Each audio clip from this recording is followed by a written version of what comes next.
Amanda had always been drawn to the mysterious and the unexplained. Her tiny apartment, perched on the edge of the city, offered a perfect view of the busy road below. She'd often sit by the window, camera in hand, capturing fleeting moments of life, the cries of children being dragged along by their parents, the hustle of commuters, and the occasional fender bender. One rainy evening, as thunder rumbled in the distance, Amanda heard the screech of tires.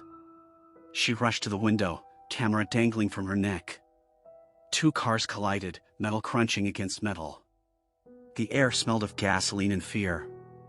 Amanda saw the second car was heavily damaged, and the driver went headfirst through the window, passing away almost instantly, leaving behind a 1-year-old baby. Amanda's instincts outweighed her sympathy, so she raised her camera and clicked. But it wasn't just the twisted wreckage that caught her eye. It was the figure standing amidst the chaos, a shadowy silhouette with hollow eyes and gnarled fingers.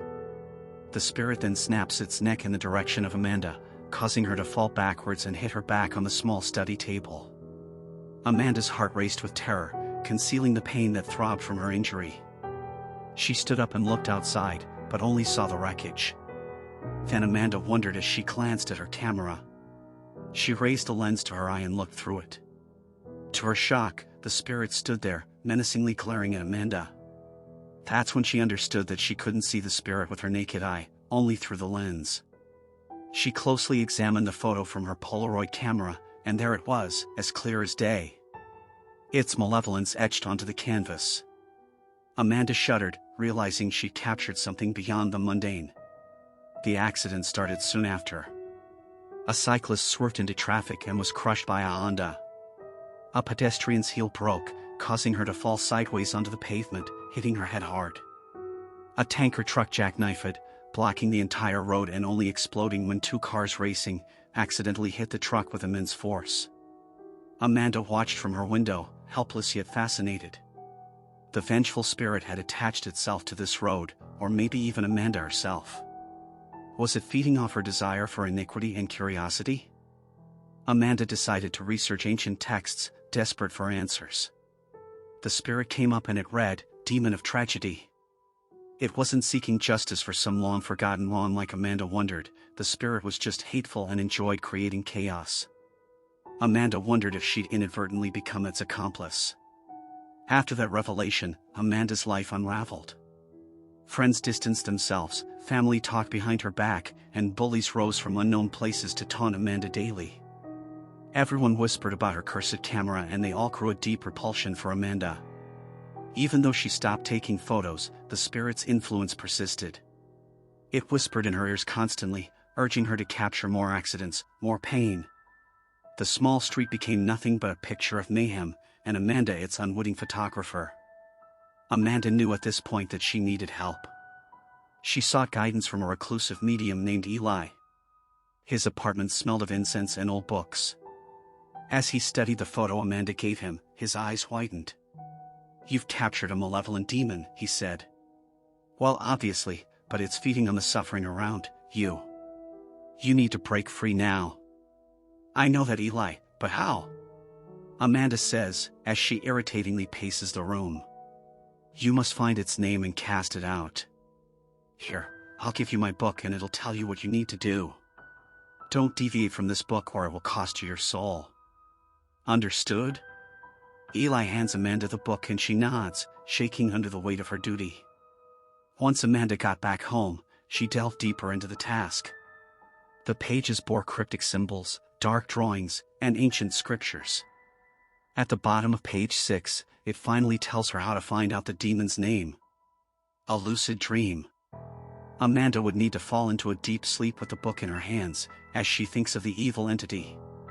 She'd have to make sure to stay in control at all times, even in slumber. Once the sleep took over, Amanda found herself shrouded in moonlight.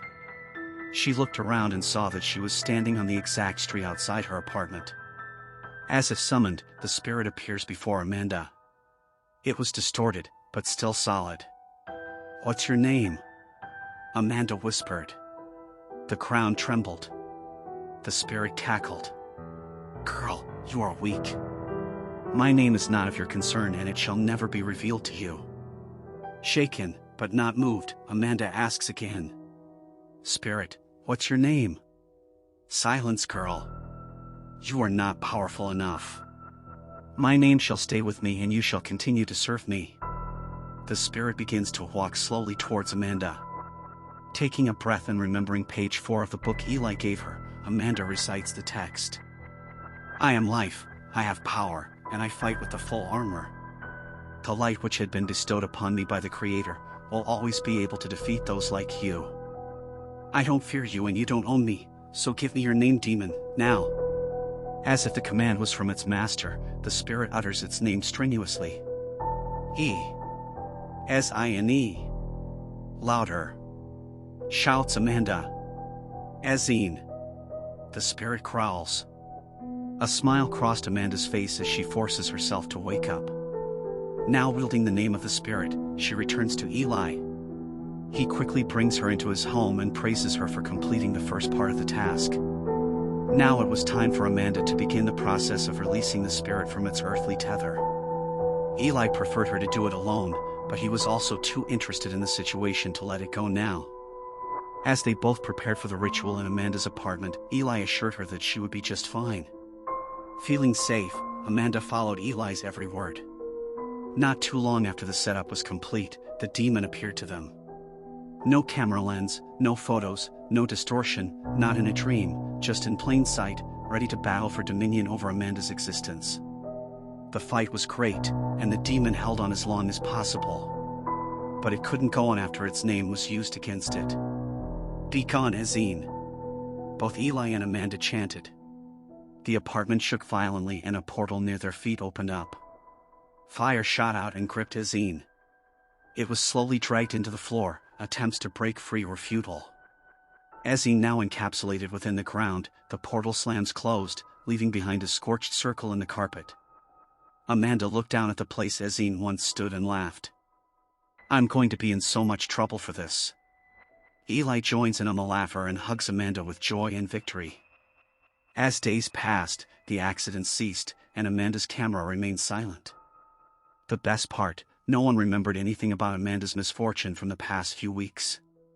But she knew. Amanda forever would be haunted by the tragedies on her camera lens, but the defeat of the demon Ezine had sparked something within her.